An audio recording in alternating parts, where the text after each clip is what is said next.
हमने पूछा जी पंचायत बुला रहे हो, क्या विषय है? बोला जी सम्मानित करना है। मैंने कहा जी सम्मानित करने के साथ अगर समाज का भी कोई जिक्र करते हो आगे का पीछे का तो हम भी पहुंचेंगे और 150 भाइयों साथियों को लेकर पहुंचेंगे। तो वे हरियाणा के बहुत सारे मेरे नौजवान साथी पहुंचे हैं, वो इस उम्मीद में पहुंचे हैं कि जिस प्रकार से हमारे 56 भाइयों का एक बड़ा हित का काम सतरोल खाप और सरोखाप द्वारा किया गया, उसी प्रकार से जाट आरक्षण मामले में जो 2010 से चल रहा है उससे जो पीड़ित भाई हैं, अलग अलग कारणों से पीड़ित है। हमारा भाई सुमित बैठा है मिर्चपुर से, खड़े हो जाए भाई। पूरे हरियाणा को नहीं पता भाई, जाट आरक्षण का पहला वो भाई है जिसको उम्र कैद की सजा हो रही है। 12 साल से जेल से बाहर निकला, अब छुट्टी है 35 दिन की। ये पूरे हरियाणा की सम्मानित सरदारी बैठी है। 200 पंचायतें मैं देख चुका हूं, आज तक इस भाई का कहीं नाम का भी जिक्र नहीं हुआ।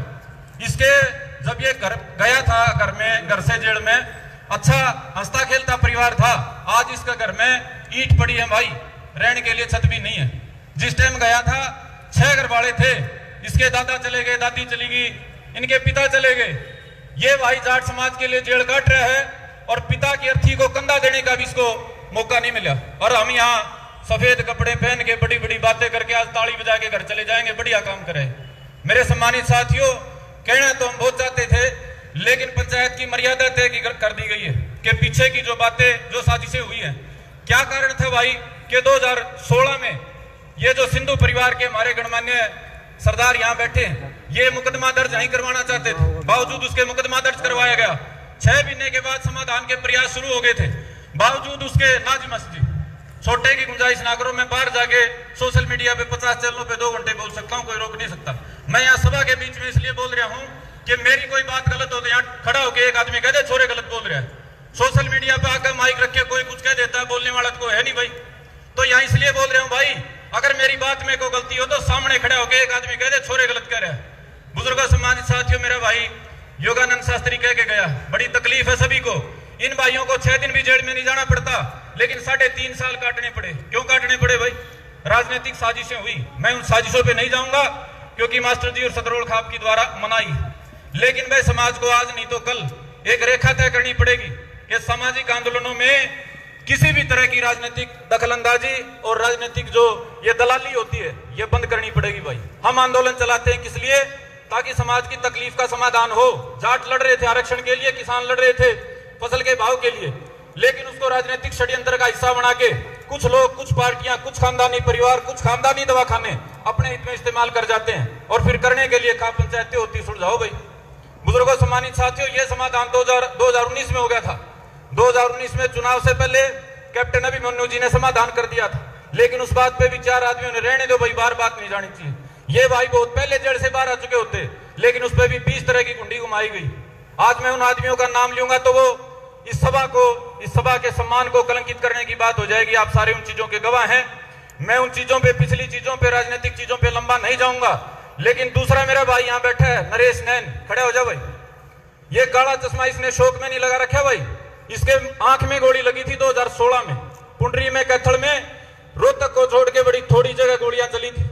इस भाई ने गोली का सामना कराया था और आज तक उस आंख से दोबारा नहीं देख सकता। आप तमाम पंचायती सरदार बैठे हैं, जाट के नाम पे दुनिया ठेकेदारी लेती है चुनाव में। मैं जाट का नेता हूं, मेरे को वोट दे देना। पिछले 15 दिन से मैं भी देख रहा हूं, वो कोई जाट को कोई ना कोई ज्ञान देने आ जाता है। आज तक इस पे घर पे 5 रुपए की मदद देने वाला नहीं आया कोई। इस भाई के लाखों रुपए आंख पे लग लिए और आज तक खराब है, इसका जीवन खराब हो गया। और हम अपने आप को कहते हैं बोला ना बात ना बंद कर दे छोरे, लंबी बात ना करें। कब तक लंबी बात ना करें भाई? कब तक मर्यादा रखें? कोई भी 2 कौड़ी का आदमी सोशल मीडिया पे आके पूरे समाज को कुछ कह जाता है, इन भाइयों के बारे में कुछ कह जाता है जिन्होंने 3.5 साल जेल काटी, कोई कुछ कहने वाला नहीं है। बुजुर्गों सम्मानित साथियों, आपने इस पंचायत में एक जो उद्देश्य था कि सम्मान देना है वो पूरा हो गया।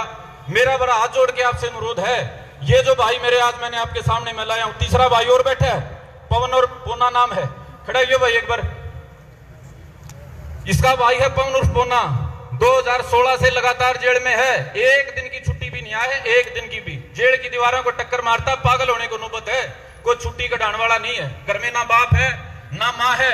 इस भाई के तो सुमित को फिर भी खाली दीवारें खड़ी हैं, इसके तो खाली दीवार भी नहीं है। और हम अपने आप को तगड़ा समाज कहते हैं, सफेद कपड़े पहन के जाट के नाम पर दुनिया भर की बड़ी बातें करते हैं। बुजुर्गों सम्मानित साथियों, मैं और कोई बात नहीं कहना चाहता, कोई कड़वी टिप्पणी नहीं करना चाहता। आप लोगों की इच्छा है कि 2016 में जो हुआ, जिसकी वजह से हमारे सैकड़ों भाइयों का जीवन खराब हुआ, उसके पीछे के राजनीतिक षड्यंत्रों पे चर्चा ना हो, नहीं करते भाई चर्चा। लेकिन ये जो भाई कुर्बानी दे के गए हैं, इनका समाधान कौन करेगा? ये नरेश जो भाई बैठा है, जिसकी आंख में गोली लगी है, आपको बता दी, उसको 50,000 का चेक दे दिया। इस तरह की सभा बुलाई, सम्मान के नाम पे 50,000 का चेक दे दिया। जब इसने बैंक में लगाया तो चेक बाउंस हो गया। जाट समाज जिसने मेरे ख्याल से 500-700 करोड़ रुपए जाट आरक्षण आंदोलन में दिए, जिस लड़के के आंख में गोली लग रही थी, उसका 50,000 का चेक भी बाउंस करवा दिया गया। किसके बारने जाओ भैयो, किससे पुकार करे? और फिर हमारे को जल्दी है, बड़ी जल्दी है हमारे को। 2016 में भी जल्दी थी, 19 में भी जल्दी थी, आज भी जल्दी। भाई इस जल्दी को आप थोड़ा सा स्लो कर लो। ये समाज बड़ी तकलीफ में है।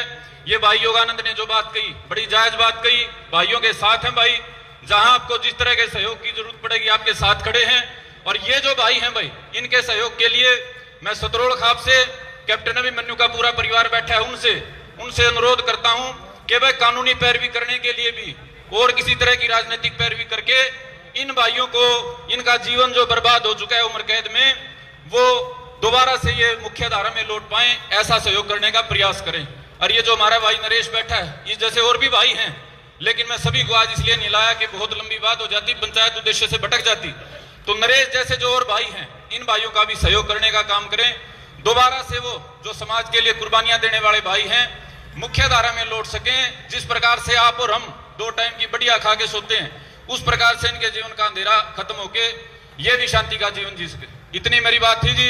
एक आदमी कोई खड़ा होकर ये कह दे गलत बात कही है भाई, हाँ जी गलत कही है कोई, तो भाई इतना ही कहना है, कोई जल्दी ना मचाओ और पंचायत को मास्टर जी लंबा चलने दो। जो कोई आदमी यहाँ आया है, हर एक आदमी समझदार है, सबको बोलने की तमीज है, सबको बोलने का मौका दो। ये हमारे भाई राजेश धनखड़ आए हुए मजबूती से कहते हैं, विवाद में अगवानी करते हैं, गालियां खाते हैं, सुनते हैं, अब तक इनका कोई जिक्र ही नहीं। इस जैसे और बहुत सारे भाई हैं भाई, सबको बोलने का मौका दो मास्टर जी। इस पंचायत को दाबा मारने का प्रयास ना करो। यह बात 2020 में भी उन्हें कही थी, अगर दाबा ना मारो तो दाबा करे खराबा, कोई ना कोई अच्छी बात निकल के आएगी और अच्छी बात समाज का हित करेगी। आप सभी ने मेरी बात को सुना, आप सबका बहुत बहुत धन्यवाद। जय हिंद, जय भारत, जय भाईचारा, जय सिया राम। बहुत बहुत धन्यवाद भाई संदीप का।